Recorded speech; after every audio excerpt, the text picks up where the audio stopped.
menasihatkan kepada diri saya dan semua jamaah Ahbabul Mustafa dan Syekh Hermania dimanapun kalian berada, untuk tidak ikut-ikut dengan apa yang terjadi di saat ini, apalagi menyebarkan berita-berita tentang virus corona. Tidak perlu. Kalian tidak perlu menyebarkan dan tidak perlu takut. Dan saya berharap semua dari jamaah kami dan seluruh bangsa Indonesia untuk tidak berebut pergi ke minimarket atau beli masker. Tidak perlu. Kalian dibodohi oleh berita. Pasrahlah kalian dengan Allah. Kerjakan diri kalian, dan apa yang kalian dapatkan ini hanya untuk Allah. Dekatkan diri kalian dengan Allah.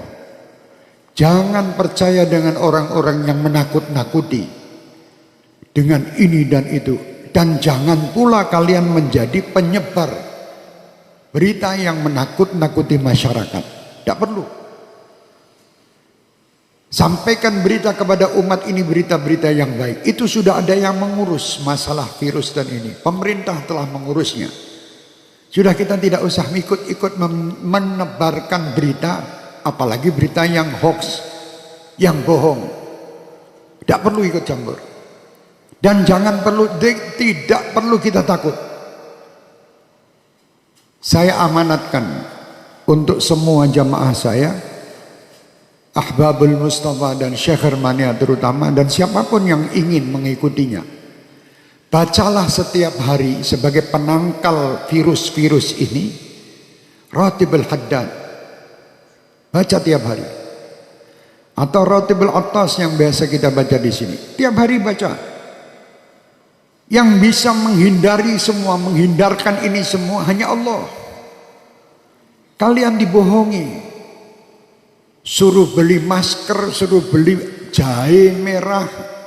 Indonesia jahe entek. Masker habis, harga masker 1 dus 2 juta. Ini orang gila. Jangan takut, takutlah sama Allah. Kenapa kalian takut dengan corona? Tidak pernah memikirkan takut kepada Allah Subhanahu wa ta'ala.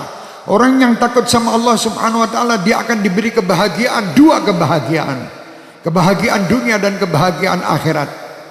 Dan disingkirkan, ya amanal khaifin aminna mimma nakhaf. Ya amanal khaifin sallimna mimma nakhaf. Ya amanal khaifin najina mimma nakhaf. Minta tiap malam. Sudah minta dan dekat sama Allah masih takut. Kenapa kita takut? Tidak perlu takut. Sekarang dunia dibuat semua orang supaya takut. Sampaikan kepada dunia. Dan sampaikan kepada orang yang membuat berita takut-takut itu. Kami sebagai umat Islam dan kami bangsa Indonesia tidak pernah takut dengan siapapun. Kami hanya takut kepada Allah Subhanahu wa ta'ala. Yang menciptakan kita. Yang menciptakan semua permasalahan yang ada ini. Allah, dekatlah kita kepada Allah. Insya Allah semua akan nyingkir. Bingung sakmulah Indonesia ini, dunia semua dengan corona. Astagfirullahaladzim. Kenapa tidak takut sama Allah? Anda lebih takut membeli alat-alat untuk mencegah supaya tidak kena corona, tapi Anda tidak pernah mendatangkan ustadz untuk menyegah anak cucu kalian masuk neraka. Tidak pernah. Pernah ragat untuk ngurusi anak cucu supaya tidak masuk neraka? Tidak pernah. Tapi kalau berita corona, apapun dijual guna untuk membeli supaya selamat daripada corona. Mau mati sekarang, mati besok tetap mati. Sudah tidak bisa, kita mau lari dari kematian, tidak bisa. Supaya kita selamat, ayo dekat kepada Allah. Perbanyak taubat, perbanyak perbuatan kebaikan, perbanyak sedekah. Sambung tali silaturahmi, berdoa minta kepada Allah, semua perintah lakukan. Jangan kita menyalahi aturan Allah. Kalau kita menyalahi aturan Allah, tentara-tentara Allah akan mendatangi kita, termasuk virus corona ini. Umat Islam tidak perlu ragu, tidak perlu takut. Kalian 5 waktu menghadap kepada Allah, minta. Ini semua ciptaan Allah. Kenapa kita takut? Sekali lagi saya perintahkan diri saya dan semua jamaah saya tidak menyebar berita bab corona. Kalau sampai ada dari Ahbabul Mustafa atau Syekh Mania menebarkan berita broadcast tentang corona, matikan di situ, karena dia virus juga. Iya, matikno HP-nya udah menungsane. HP-nya matikan di situ, itu virus juga di HP Anda nanti.